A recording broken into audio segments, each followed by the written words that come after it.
There was this closet in my house. I've told you guys this, where I was horrified of this closet. Like, according to legend, okay, my brother and my cousin got locked in this closet, and one of my brothers was holding the closet closed and they started chanting some like Bloody Mary shit. And my brother claims that blood started dripping down the walls, and I swear to God, there was like these red stains in that closet, and it just horrified me. It was a closet I never. It was in my bedroom. Yeah. And I never. If that closet was open, I just couldn't sleep that night. I would stare at it the entire night, and I swear I would see things in there, and it was. But I think I was just psyching I was just freaking myself. Yeah. Something my mom would go in there, and I'm like, "Mommy, you can't go in there. You're gonna die in there."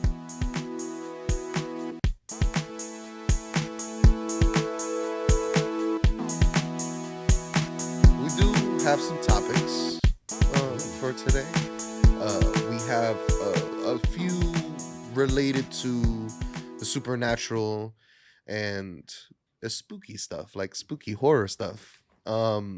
So we have our first one: skeptics versus believers, and people who are skeptical to.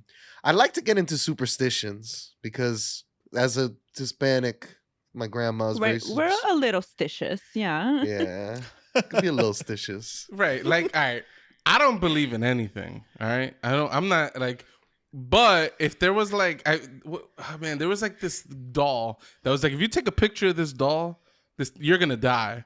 It's like, I don't believe in that at all, but I ain't taking a picture of it. You know what I'm saying? I ain't going to take that chance. Yeah.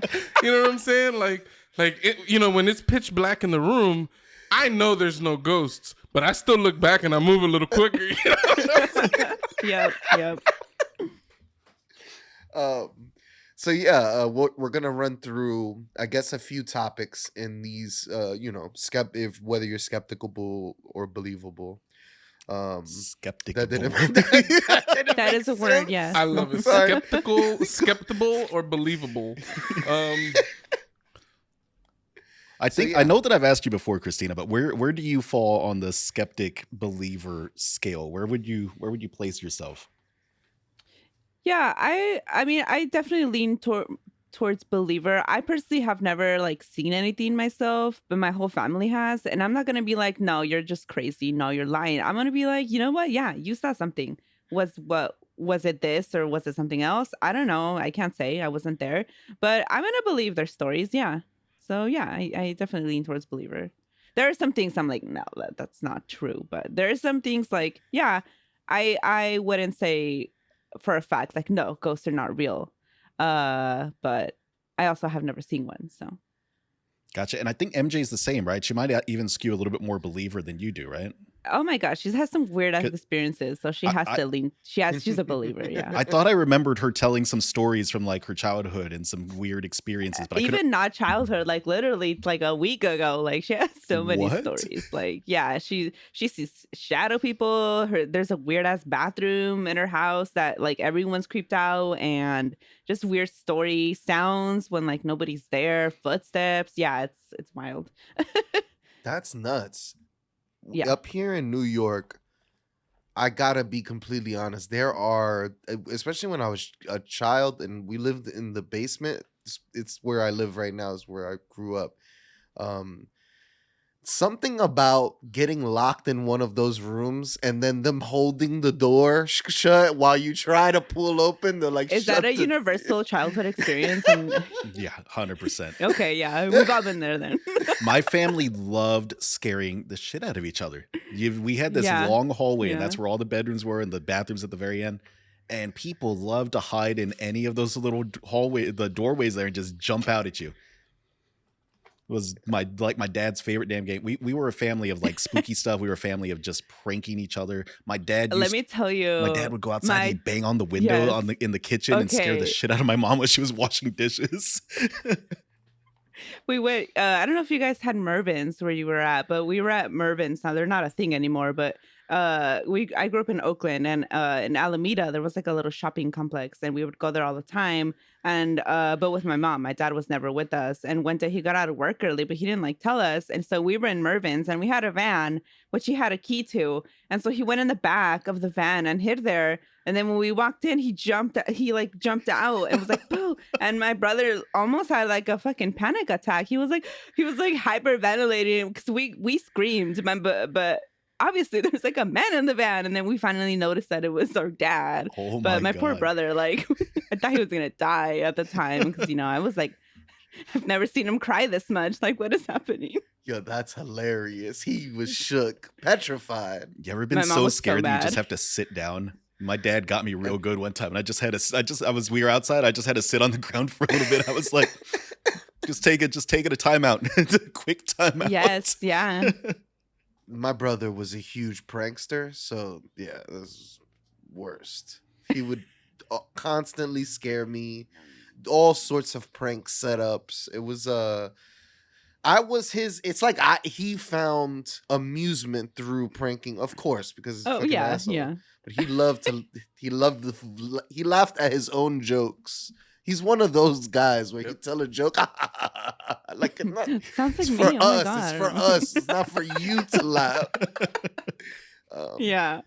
But yeah, so Oh my that God. yeah, Joey, I got pranked a lot. Joey, you lean a little bit more believer, right? Yes.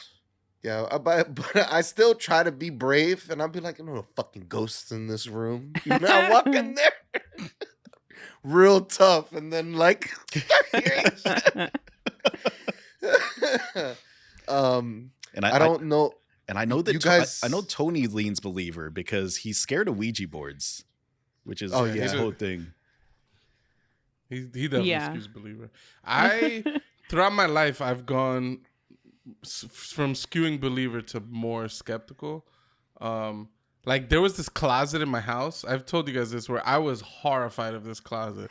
Like according to legend, okay, my brother and my cousin got locked in this closet, and one of my brothers was holding the closet closed and they started chanting some like Bloody Mary shit. And my brother claims that blood started dripping down the walls, and I swear to God, there was like these red stains in that closet, and it just horrified me. It was a Oh closet my it was God. in my bedroom. Yeah.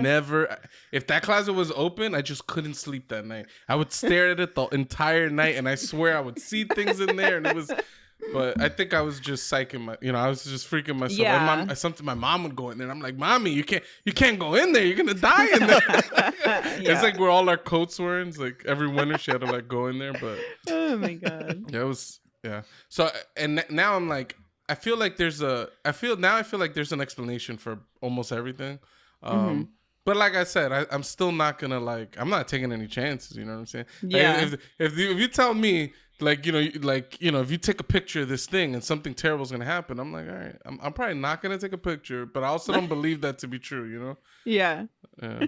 Like, oh my God! Like one night, me and my wife were sleeping we're sleeping right one night, and there's this like bang inside of my house. So I wake up all tough, like who the hell's in my house? Like I need to fight somebody or what? And I look through the whole house, and there's nothing to be found. And I'm like, wow, that's really weird. And so then now I'm like trying to fall asleep, but I'm freaked out. I'm like, there's a fucking ghost in this house. Did you go to all your Yeah. bathrooms and like pull open like the shower curtain real quick? Dude, I checked every single inch of the house pretty much. There was nothing. Nothing was out of order. I'm like, then me and my wife lay back down, and we're just like, we're both freaked out. My wife definitely skews believer.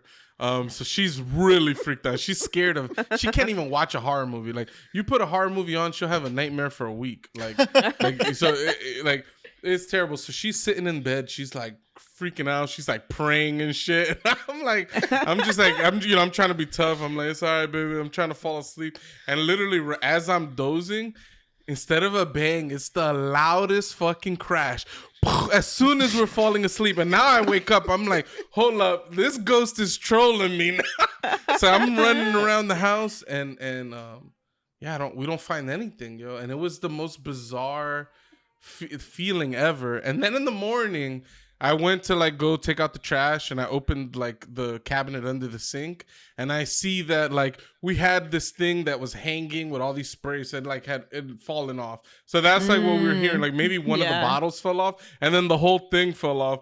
So Yeah. I tend to think that most spooky situations are things like that, things that you don't expect, that you're not gonna find, and Yeah. you know, you psych it up to be this huge thing. But, Mm-hmm. but I'm still not gonna take the chance, you know. It's like me. I skew pretty skeptic, but I've got that spooky painting experience that I had, and I can logic out like all the things. Christina, if you're so I've told this story previously, but anyway, I bought this painting from a thrift shop, and it was like for like $1, and this painting was creepy as hell. It was just this painting about this big, and it was like a shadow woman screaming, and she was surrounded by like darkness and gray shit and whatnot. Spooky looking. I like spooky art. I've got like a whole little like spooky art section in my condo, right? But bought this painting, and then immediately the weird shit started happening. My partner at the time, we both woke up because there was this bright flash of red light in the room. That we would hear sounds from downstairs. The other paintings were falling off of walls. My guitar in my office was constantly falling over. All kinds of weird shit, right? Wow. And it stopped after I got rid of the painting. I went and put it by the dumpster, and that shit was gone in like 30 seconds. But it was a weird experience. My partner at the time was convinced that it was, you know, the painting was haunted. She even called a priest, and the priest told the advice the priest gave us was, you need to burn that and tell your boyfriend to come back to Jesus, because he's involved in some dark things. Oh my God. Me. But like logically, I can come up with with like an explanation for most of it. You know, like there's animals that climb on roofs, and that could be what the thumping was. Maybe someone was like banging something into the wall, and that's why my paintings were falling down. There's a lot of like ways I can logic out of it. But it is probably like the closest to a supernatural experience I've had in my life so far, at least.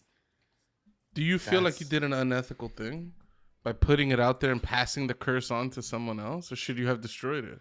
Because I lean skeptic, I'm gonna say no, because the painting wasn't actually all right. haunted. If whoever has the painting now, please contact all of us. I need to know. You have a picture of this painting? I do, man. I'll need to dig around for it. So yeah, I remember. I remember episode of that you spoke of this before. I remember you put it. It's pretty funny. Yeah, let me dig through. It's scary looking. I need to see this. Yeah, it's scary looking as hell. But then you start to see some of Mateo's other art, and it makes sense. You're like, oh yeah, Okay. this definitely fits in with the stuff on the I need to find some spooky art myself, because it's like too empty back here. There is prime space for that's prime.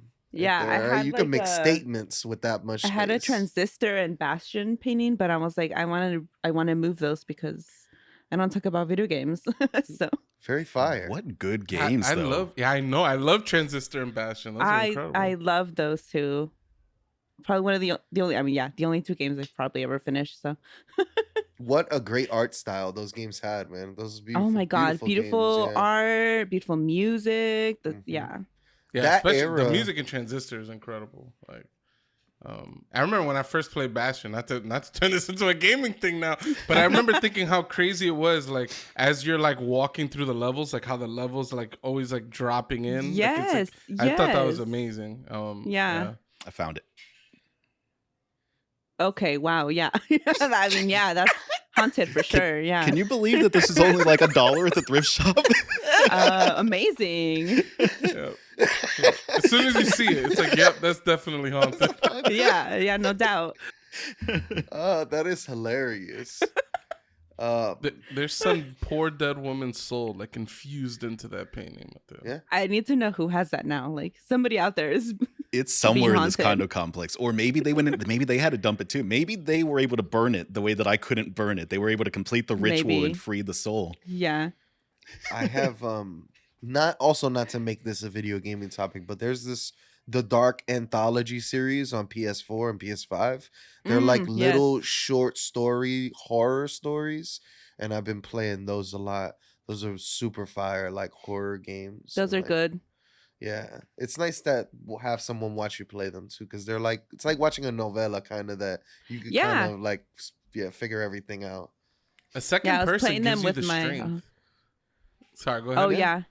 Oh, I was my stepson likes them, and but there's one that you can sort of play 2-player where you switch back and forth with whoever's what like a character, Yeah. and he didn't like any of the choices I was making, and I was like, what the hell? Like, you asked me to play with you, man, and he never did again, and so now he tells me about it or I watch him play, but I can't play it with him Oh, apparently. you're not allowed to make the choices anymore. No. It was there's one that you're like on a boat.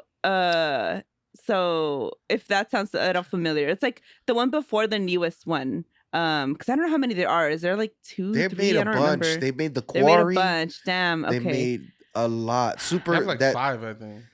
Yeah. So this one, there's one that's like you're on a boat and oh, Man of Medine. Yes, Man of yes. Medine. Okay. Yes. Yeah. Yes, Yeah. and it has Medan. I'm sorry, and it has the you got the captain is the short little Yes. black girl, and then you got that one. Yep. They could hook up. Did you get them to hook up? I think I was trying to get her to hate him, and my son was like, "No, you can't do that," and so that's why he kicked me out. He was trying to get them to hook up. I think he all was. all the yeah. little boys, they want everybody to hook yeah. up. I was like, all right, I'm leaving. I didn't want that anyway. So you enjoy that part. I'm out. That is funny. All right, cool. That's yeah. That's what's up. Do y'all think that it's just like life experiences that make someone a skeptic or believer? Like, does being religious make you more likely to be a believer in paranormal and spooky things? 100%. Yeah, I truly believe that. I think that's why so many Latino, Latina, especially. I mean, I'm more familiar with like Mexican culture because that's what I grew up with. But that's why so many of us are so superstitious. It's just they're intertwined. They're like so intertwined.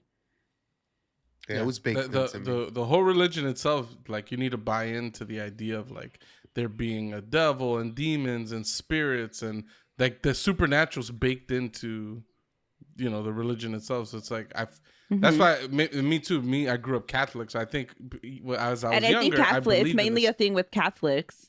Because then you get into like evangelicals and they're like, no, none of that is real. But with I think with Catholicism and especially like being Mexican, you'll have family members that pass away. And as a Catholic, you're so used to saying like, or praying, almost not praying to your ancestors, but praying, asking for their help.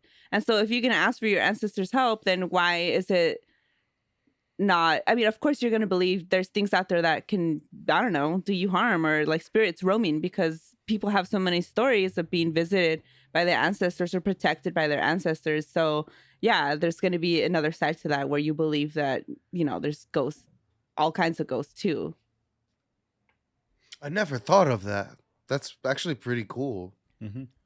Because when I think of praying, it's always to God. And it's always Jehovah. You know what I mean? But I never thought of like... Yeah, like I grew up Catholic and I wouldn't... Sometimes I say I'm atheist, but I know 100% like if something bad were to happen, I would be like, oh my God, Virgencita Maria, blah, blah, blah, blah. And then like I told what happened? There was like a noise one day and I was telling my mom about it that I thought like somebody was breaking in. And then I was like, oh, Virgencita, blah, blah, blah. And my mom was like, no que eras atea. Like, weren't you atheist? Now you want to ask for help? And I'm like, hey, yes, I don't care. but I have always been like, my great grandpa, he passed away when I was like 2. And my mom was always so used to like telling him like, Bello, we're going to make a long drive if you can keep an eye out for us, you know, watch out for us. And like there was one time that we were driving, we must have been driving to LA. That was like one of the biggest drives we did almost every vacation. There was like from Oakland to LA.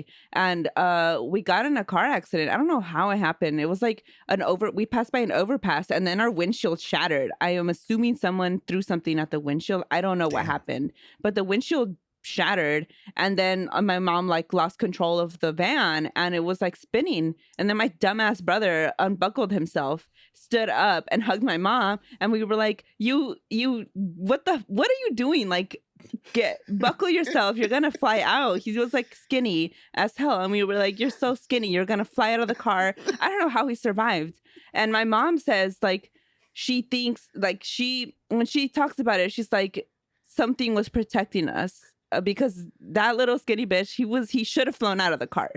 He was not buckled. He was like so small for his age. I'm like, how did he not fly out? Our windshield was gone. We were spinning out so fast because my mom was always speeding. So like, like we should have died, you know. And so I truly believe that like mi Bello, he was watching out for us because there's no way my brother didn't like fly out of that. Something about Spanish mothers. We used to call my mom the violator. Of how many violated laws she would try.